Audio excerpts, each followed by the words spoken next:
Hello and welcome to the third episode of my Introduction to JavaScript course. Hopefully you've been following along so far and you're starting to see the rhythm of what we do. So you need to have the JavaScript template, you need to make a copy of it, and you need to open script.js so that we can enter our instructions, our code, into the myFunction function, which gets run when we click on this button. So I've explained so far some basics of that. I've explained variables. Now we're going to take it a step further and we're going to do what JavaScript's great at, which is we're going to make it interactive. We're going to make it so that the user, the person visiting your website, can actually make some changes, have some input, and that the website will respond based on what they do and what they say. So let's have a look at how that works. We're going to use a command, an instruction, a line of code called a prompt. Just like we had an alert last time with the brackets, prompt works kind of the same way, except an alert just tells the user something, whereas a prompt asks the user to give something back. It prompts them to give some information. So let's see how that works. I'm going to make a new variable and I'm going to call it name, just like we did in the last lesson. But after the equals sign here, I'm not going to type in a name. I'm going to tell the computer to ask the user what their name is. So I'll put in that command I said before called prompt. And then inside brackets, I tell it what I want the prompt to be. And it will be, what is your name? ? Semicolon at the end. So let's run this. You won't see much yet, but let's see what it does. So over here, I'll refresh and run the script. It pops up with this prompt box that says, what is your name? And then the user can type something in. I hit OK, and nothing will happen. It just goes away. Now, what did happen that we didn't see was this variable name took on the value Mr. Gat that I'd just typed in. And we can see that when we do our next line of code, which is to do an alert, a pop-up box. And this will say, welcome to my website, space, plus name. Save that, refresh. So now we should get the question, what is your name? We'll type in an answer. I'll type in Mr. Gat. Name then takes on the value Mr. Gat. It becomes that string of text. And when we do the alert, it will say, welcome to my website.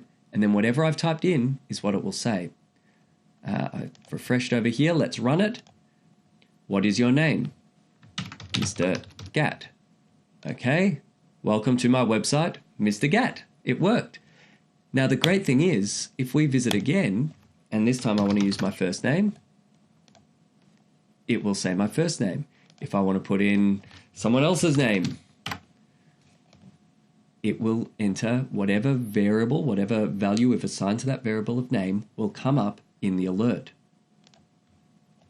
Let's do something a bit more useful. I'm going to delete those two lines of code. No, I'll leave them in. Doesn't hurt to have them. I'm going to do almost the exact same thing, but this time with numbers. So I'm going to have a variable called x, and that will equal prompt. I'm going to ask it to give me a number. And what I'm going to do at the end is I'm going to multiply them together. I'm going to make basically a simple multiplying calculator. So what is the first number you want to multiply? ? End with a semicolon. Now I want to multiply two numbers, so I'm going to have to repeat this. Variable y equals prompt. What is the second number you want to multiply? Oops, ? End with a semicolon. I'll save that. And when I run it, refresh first, always need to refresh, and run the script. What is your name? Oh, Mr. Gat to you. Welcome to my website, Mr. Gat. What is the first number you want to multiply? 5. What is the second number you want to multiply? 8.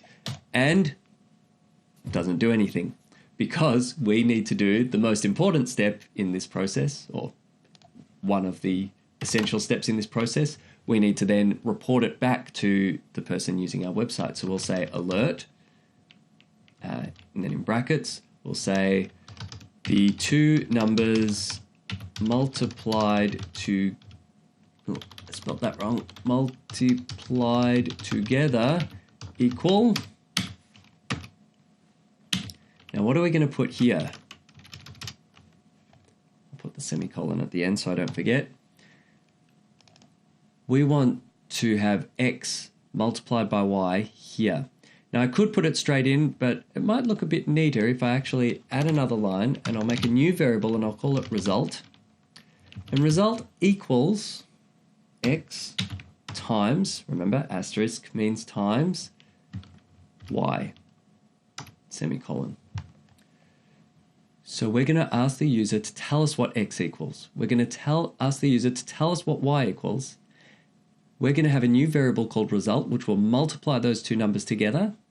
And then we'll have this alert where we'll say plus result. Oh, something very strange happened there.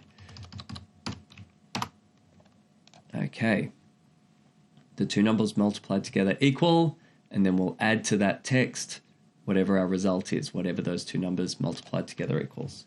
Save that and run the script. Nope, refresh first, and now run the script. What is your name? Mr. G. What is the first number? I find my 8's hard, so I'm going to do 8. What is the second number you want to multiply? I said 8 last time, I'll say 6. What is 8 times 6? I think it's 48. Hit OK. The two numbers multiplied together equal 48. We've just made a really simple multiplying calculator.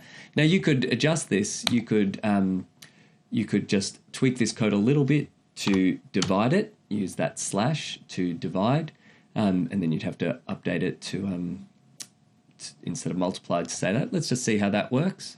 Save, refresh, run. What is the first number you want to? Well, it says multiply, but we know it's actually going to divide because we changed that. We didn't update the question, but we did change the code here so that it will divide. I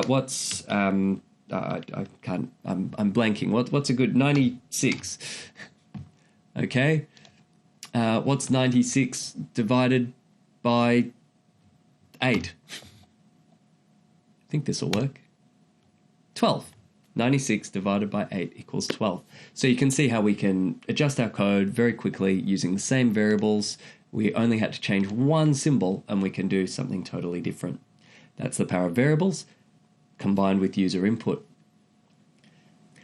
So have a go at applying that yourself. Have a go at applying it in some different situations, and good luck with your coding.